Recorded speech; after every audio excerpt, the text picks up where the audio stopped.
Salut à tous les passionnés de foot. Aujourd'hui, on va parler d'une histoire qui dépasse largement les terrains de jeu. Une histoire de courage, de sacrifice et d'un amour inconditionnel pour le maillot.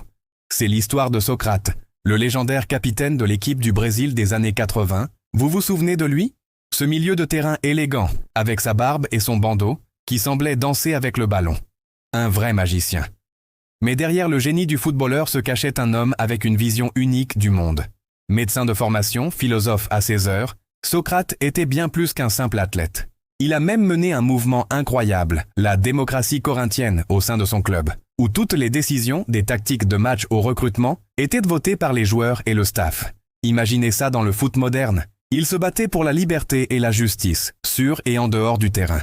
Mais ce que beaucoup de gens ne savaient pas, c'est que Socrate menait un autre combat, bien plus personnel et silencieux. Pendant des années, il a lutté contre une grave maladie du foie, une conséquence de son style de vie. Et pourtant, il n'a jamais laissé transparaître sa souffrance. Sur le terrain, il restait ce leader charismatique, ce meneur de jeu qui inspirait toute une nation.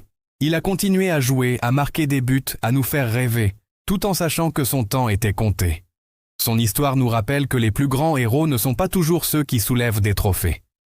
Parfois, ce sont ceux qui se battent dans l'ombre, avec une force et une dignité qui inspirent le respect.